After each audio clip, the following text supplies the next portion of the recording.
Yo les bros, bienvenue sur Spatial Bro, je suis le chef et aujourd'hui on se retrouve pour la review de l'épisode 2 de la série live action, l'adaptation live action comme disent les Américains, de la série Avatar The Last Airbender, le dernier maître de l'air, qui je le rappelle est à la base une série d'animation de Nickelodeon, qui empruntait beaucoup à l'animation japonaise, en termes de côté art martial, le côté pouvoir des éléments.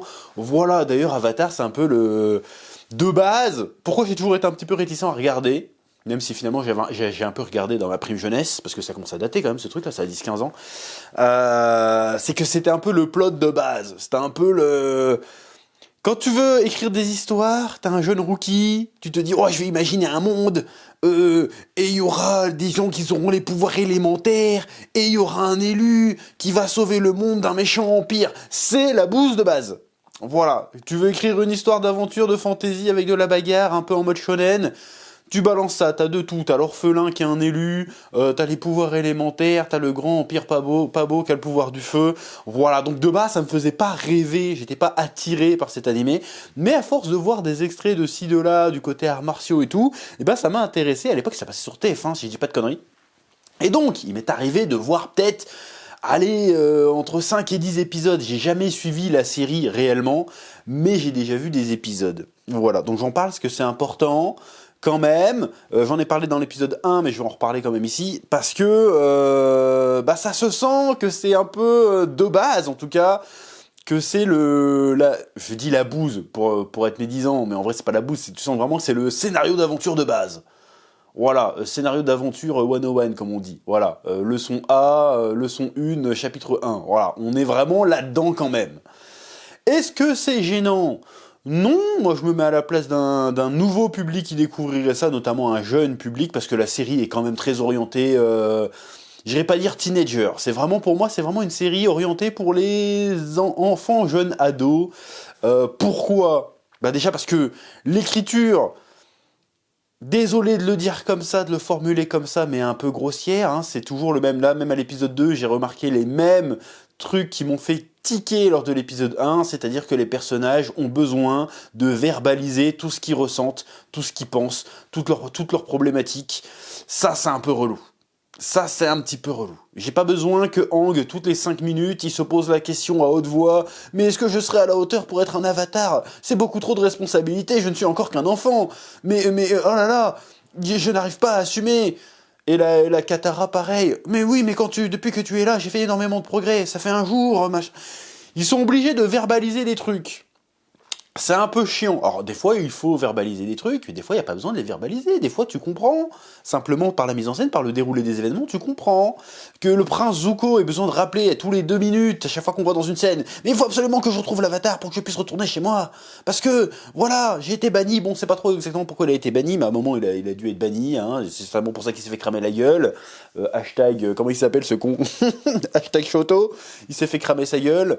La brûlure la plus propre que j'ai jamais vue d'ailleurs, parce que normalement tu te fais cramer la gueule, t'as pas juste une tache rouge, normalement tu ressembles à Quasimodo après, mais bon, admettons. C'est ça qui me dérange un peu.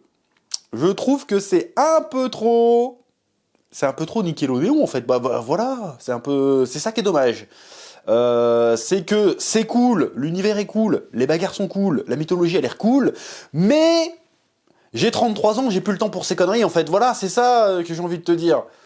C'est d'accord, ok, l'univers est cool, machin, mais ça reste un peu trop gamin, pour moi. Ça veut pas dire que c'est pas bien, c'est un constat, c'est un peu gamin. Voilà, qu'est-ce qui prouve que c'est gamin ? C'est que, bon, t'as l'avatar qui se pointe au milieu de l'épisode, enfin un ancien avatar qui se pointe au milieu de l'épisode, il retourne tout le monde, aucun mort. Alors ça me dit, oui, mais ils sont gentils, hein. Non, non, non, non, non, à un moment donné... quand tu fais valdinguer des mecs à 20 mètres de hauteur avec des tornades de feu, de flammes, d'eau et de terre, normalement il y a un mort, il y a au moins une fracture, il y a quelque chose. Là non, les méchants repartent en mode un peu Power Rangers, en mode oh là là, oh non, vite fuyons, et on les laisse fuir tranquille. Et sous prétexte que mais non, mais ils en ont après l'avatar, si l'avatar s'en va, ils reviendront pas. Moi je te dis tout de suite, demain, je suis général d'une armée dictatoriale qui règne sur le monde. Je reviens de te cramer ta gueule, hein. Je suis désolé, hein. Même t'as juste aidé l'ennemi, je viens de cramer ta gueule. Je fais pas juste, non mais c'est bon, ça marche pas comme ça dans le vrai monde. Alors je sais que c'est une fiction, mais même dans une fiction, ça marche pas comme ça. Ça marche pas comme ça. Regarde dans Star Wars. Star Wars, ils ont vu, ah vous avez aidé des rebelles vous. Bon bah étoile noire sur ta mère. C'est pas genre, non mais c'est bon, ils sont pas là les méchants, c'est bon, on a récupéré Princesse Leia. On va pas aller exploser Alderaan, ça sert à rien. Ils font non, hé, Princesse Leia, viens voir. Tiens, on t'expose ta race, on expose Alderaan. T'as aidé les rebelles, bien fait pour ta gueule. Voilà. Là, c'est crédible. Là, le méchant devient crédible. Le méchant est palpable. Le méchant fait peur. Là, le méchant fait pas peur. Alors, je sais que dans l'épisode 1, on voit un peu la purge, on va appeler ça comme ça, de la tribu de l'air, vite fait. Et là, pour le coup, c'était un peu violent. Mais après, derrière, pour l'instant, c'est un peu Power Rangers. Et j'ai l'impression que la série va suivre ça. Il me semble que dans la série d'animation, c'était ça aussi. Hein. C'est à chaque fois Hank visite un village, va apprendre un skill, et il se fait rattraper par la tribu du feu et par Zuko notamment, qui essaye de le capturer, qui arrive toujours trop tard. Et puis après, il s'enfuit, il sauve le village et il s'enfuit. C'est-à-dire que là, c'est un peu cousu de fil blanc. C'est marrant quand t'as 12 ans et que tu veux découvrir, tu veux juste voir de la bagarre. Moi, à mon âge, personnellement, encore une fois, je trouve que c'est un petit peu... c'est un peu... en fait, c'est le même format. Le côté poursuite, là, c'est ce que j'avais reproché un peu à l'adaptation One Piece. Le délire que, vas-y, on a rajouté Garp qui poursuit Luffy dans la saison 1. Bon, ça racontait un truc intéressant, mais il y avait quand même le côté... Ah, vas-y, il va toujours arriver en retard, quoi. Donc on savait qu'il allait toujours arriver en retard. Là, c'est pas pareil, il arrive pas en retard, ils vont se confronter, il va y avoir de la bagarre. En fait, t'as l'impression que les méchants arrivent juste pour qu'il y ait une bagarre. Bagarre qui n'est pas forcément nécessaire à l'avancée de l'intrigue. Mais, c'est un épisode, il faut qu'il y ait son quota de bagarre. Tu vois ce que je veux dire? Bon, dans One Piece, c'était pas tout à fait ça, mais c'était un peu sur le même principe. Et encore une fois, c'est un principe... Bah encore une fois, c'est vas-y, récit d'aventure, série d'aventure, chapitre 1, leçon 1, quoi. Vas-y, pour densifier les épisodes, parce que les épisodes d'Avatar de l'animé de base, c'est genre 20 minutes. Là, c'est des épisodes d'1 heure, quasiment. Il faut meubler. Donc, vas-y, on va mettre plus de scènes avec Zuko, plus de scènes en dehors de leur groupe.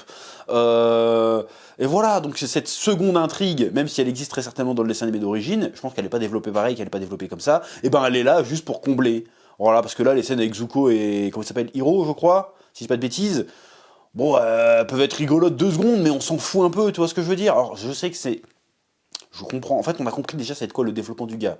Très certainement que le héros, vu que c'est son oncle, c'est le frère du roi, donc du coup, lui, il a pas eu le trône, donc du coup, il s'est un peu délesté de cette ambition de devenir le futur empereur ou le futur roi, là. Alors que lui, il est en plein dedans, on sent qu'il a été banni à un moment donné, et que du coup, il veut récupérer sa place d'héritier de l'empereur du feu, là. Je crois que c'est un empereur, hein. L'empereur du feu, et donc il essaye de le ramener sur Terre en disant mais le plus important c'est d'être une bonne personne, c'est pas forcément d'être un empereur démoniaque, voilà. Donc on a compris assez vite en fait où ça va. Et en fait à chaque épisode t'as l'impression que le Zuko il revient un peu en arrière, oh t'as raison tonton, puis au final non je me suis dépassé par mes ambitions. Je veux dire voilà ça fait 2 épisodes on a déjà compris quoi. Est-ce que ça va être ça tous les épisodes? Ça risque un peu d'être relou si tu vois ce que je veux dire. Oui. Mais encore une fois, ça fait pas malgré les défauts que j'énonce, enfin les défauts, les trucs qui, moi, m'emballent pas plus que ça n'en fait pas une mauvaise série. Hein. Pour l'instant, c'est plutôt bien rythmé, c'est plutôt cool. Le jeu d'acteur est un peu moins cringe de la part de certains acteurs, notamment le Hang. Donc ça allait, les effets spéciaux, encore une fois, étaient plutôt stylés. Le passage avec l'ancien Avatar qui arrive et qui défonce tout était particulièrement stylé, ça, y a pas de souci. Après, l'épisode passe bien, il y a une espèce d'amourette entre, comment il s'appelle, Sokka et... J'ai oublié le nom. Yuki? Non, un truc comme ça, je crois que c'est Yuki. Je crois que c'est Yuki. Je sais plus. Non, je viens de vérifier, c'était Suki. J'étais pas loin. J'étais pas loin. Bon, là, pareil, tu vois que c'est une série pour gamins. Et là, pour le coup, ils arrivent à le faire dans les non-dits, tu vois. C'est-à-dire que le gars, il arrive, et en 2 secondes, il serre la meuf. Enfin, il serre la meuf. Il sert pas la meuf, justement, parce que c'est un truc pour gamin. Je veux dire, il y a des scènes dans l'épisode, je fais, non mais attends, c'est bon, là, au bout d'un moment, bon déjà, la Suki, je suis désolé, hein. Attention, Jean-Marie Bigard, de juste 2 secondes, je suis désolé, mais l'autre, elle a le feu au cul, hein, laisse tomber, hein. Je veux dire, l'autre, elle a vu le gars 2 secondes. Elle reste le mater comme ça quand il est torse nu, bon, le gars est stocos, c'est pas de problème, hein, mais elle reste le mater comme ça, tu t'imagines la scène inverse, laisse tomber, drama Twitter, l'autre, elle reste le mater comme ça, oh là là, en 2 secondes, elle en peut plus, il passe une demi-journée, elle essaye de lui sauter dessus tous les 5 minutes, il y a des moments dans la scène d'entraînement, je fais, mais niquez, en fait, c'est bon, là, c'est... C'est pour ça, c'était gênant. Fait, ça va, vous êtes tous en âge de procréer, là vas-y, niquez un bon coup, qu'on passe à autre chose, que là c'était chiant, là, les trucs de... Ah, oh non, oh, on est près l'un de l'autre, oh là là, encore une fois, je dis, j'ai plus l'âge de ces conneries. Donc pour ça, ça reste fondamentalement pour moi une série à destination d'un public jeune, voire très jeune. Voilà, parce que là, croire qu'il n'y a pas de mec dans son village, l'autre il arrive, avec sa gueule de con, il gère la meuf direct, tu fais bon... Enfin, il la gère même pas en fait, c'est juste... Bref. Donc pour ça, en plus, ça dit une phrase, oui, on a été... Il y a quand même une espèce de sous-texte intéressant dans cette série pour le moment, c'est le côté... Avant le monde, tout le monde vivait en harmonie, il y avait des échanges entre les cultures, et le fait qu'il y en a une qui a pété un câble et qui a essayé de soumettre les autres a fait que tout le monde s'est séparé et que les différentes cultures prennent un espèce d'isolationnisme, attention je te sors des mots compliqués, un peu forcé, dans le but de préserver un peu leur mode de vie, leur culture, et d'essayer de pas trop de se soumettre à l'envahisseur, mais en restant dans leur coin. C'est justement le fait qu'ils restent dans leur coin qui fait que l'envahisseur, entre guillemets, parce qu'ils sont pas envahisseurs, ils sont chez eux, enfin... Si, c'est des envahisseurs, permet que le mal, peut proliférer en toute quiétude, parce que personne n'ose se mêler de ce qu'ils font, en fait. Donc j'aime bien ce côté-là, et du coup, elle a dit ça en rencontrant Sokka, elle lui a donné un aperçu de l'extérieur. Voilà, donc pour avoir un aperçu de l'extérieur, viens visiter mon intérieur. Là, j'ai complètement glissé, je suis désolé. Là, même moi, je l'ai pas vu venir, c'est parti tout seul. Mais franchement, les scènes où ils font genre des amourettes, je veux dire, en dessin animé, ça peut être mignon, mais là, tu te dis, mais... Tu te dis, merde... Bon, bref. Ça aurait été une série pour adultes, là, il y aurait eu une scène de cul, tu vois. Je dis pas qu'il aurait fallu le faire, mais ça montre ce que je dis, c'est que bah, ça tourne autour du pot, quoi. Bref. Bon, sinon, le personnage de Aang, encore, je le trouve un petit peu... Bon, c'est censé être le héros, je trouve qu'il a du mal à porter la série. Pour le moment, c'est juste, à chaque fois qu'il ouvre sa gueule, « je doute, mais est-ce que je suis digne d'être l'avatar? Oh là là, la responsabilité de sauver le monde, bon... » Essaye de kiffer un peu, je sais pas, t'es un super-héros, t'as des méga-pouvoirs, essaye de kiffer. Je sais pas. Alors je sais que ça fait partie du cheminement du personnage qui est censé, je sais pas, j'imagine, hein, parce que j'ai pas très bien, encore une fois, j'ai très peu vu la série, il est censé être un peu torturé, machin, mais là il est un peu trop torturé en fait. Moi pour moi le Aang, comme je l'imaginais au vu des images que je voyais de l'animé, c'était plutôt un espèce de, attention, je vais dire ça généralement, mais pour moi c'était un espèce de Goku, toi, c'était un mec qui est joyeux, qui est happy, alors bien sûr qui cache une souffrance énorme et un poids énorme sur ses épaules, mais justement, pour compenser ça, il est super heureux, il est super machin, mais à chaque fois qu'il est tout seul avec ses potes, il est oh non, ah mais suis-je digne d'être l'avatar, mais qu'est-ce qui se passe, oh là là, éclate-toi un peu, je sais pas. C'est pas évident de trouver l'équilibre entre un personnage qui soit un peu à la fois inspirant et fun, c'est pas évident, je comprends. Mais là, pour l'instant, je trouve que la balance, c'est assez déséquilibré. Ça fait peut-être partie de la construction du personnage, peut-être qu'à un moment donné, on va arriver à un personnage un peu plus serein, un peu plus à l'aise avec lui-même. Ça veut pas dire qu'il n'aura pas, comment dire, il aura toujours le poids de la responsabilité de ce qui va se passer, mais qui arrivera quand même à s'émanciper de ça et à être avec lui-même, à trouver qui il est. Ouais, quelque part, on est un peu dans le thème du premier épisode. Mais il va être temps que ça avance quand même, cette histoire. Voilà, même tout le passage où il voit l'ancien avatar... Le dialogue, c'est vraiment, vas-y, il faut qu'on occupe Aang, sinon il va éclater les méchants en 2 secondes, donc vas-y, on l'enferme dans une vision. C'était un peu ça. Voilà. Et puis en plus, pareil, il y avait énormément de clichés dans cette scène. C'est genre, mais qu'est-ce qui se passe? Je ne sais pas très bien comment utiliser mes pouvoirs. Et l'autre, elle sort, tu ignores encore tant de choses. Merci, maître Yoda, j'ai déjà vu l'Empire contre-attaque, c'est bon, qu'est-ce que... J'ai déjà vu Karate Kid aussi. J'ai déjà vu tous les trucs avec un sensei depuis que ça existe. C'est bon. Arrêtez de nous sortir les poncifs, s'il vous plaît. Voilà, donc du coup j'ai envie de te dire quand même, alors Avatar c'est très bien, mais est-ce que c'est pas sur Kotax? J'ai envie de te dire, j'ai l'impression que ce truc-là a eu un succès parce que c'était américain. Ça aurait été un truc japonais, tout le monde s'en battrait les couilles. Je suis persuadé de ça. Là peut-être que je vais me faire défoncer par les fans d'Avatar, mais en vrai, t'enlèves le logo Ligue Déon et tu mets ça, tu mets Toei Animation, c'est OSEF sur 20, hein. Enfin c'est OSEF sur 20, je dis pas que c'est pas bien. Mais... c'est pas spécialement original ou nouveau. C'est parce que c'est américain. Je pense que tu te dis, waouh! Parce que Nickelodeon, c'est Bob l'éponge, tu vois.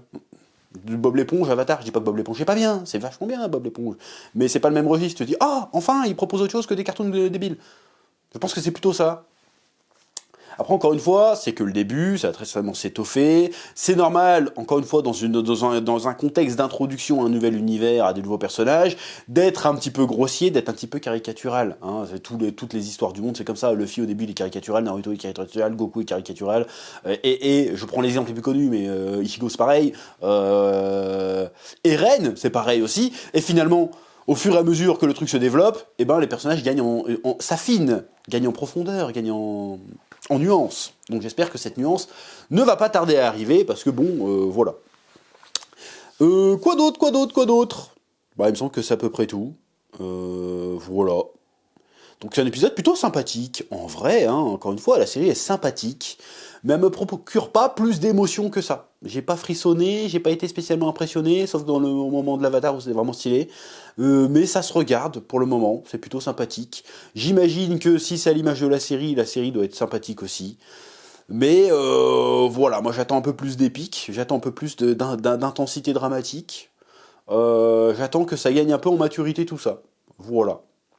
C'est tout ce que j'avais qu'à dire, parce qu'encore une fois, je n'ai pas spécialement d'affect avec l'univers. Hein. Donc j'imagine que ce que je reproche là, je pourrais la reprocher par exemple à la série Netflix One Piece Live Action, mais je trouve que dans la One Piece Live Action, il y a quand même une espèce de souffle épique de l'aventure. Oui, enfantin un petit peu, mais quand même, je rentre plus dedans. Peut-être, je sais pas, peut-être que je suis biaisé ou je ne sais pas, mais en tout cas, la série, encore une fois, n'est pas mauvaise, n'est pas désagréable.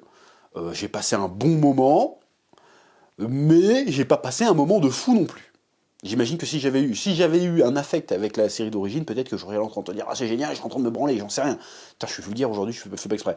Mais là, c'est sympathique. Voilà. Donc je vais poursuivre mon visionnage. Alors je te dis pas que je ferai une review par épisode. D'ailleurs c'est le week-end, donc il y a de fortes chances que la prochaine fois que je t'en parle, c'est que j'aurai vu toute la série. Je vous laisse le soin de me dire ce que vous avez pensé de cette review, ce que vous avez pensé de cette série, en tout cas des 2 premiers épisodes, dans les commentaires, et je vous dis à très bientôt sur Spatule Bro. Que la passion vous guide. Oui.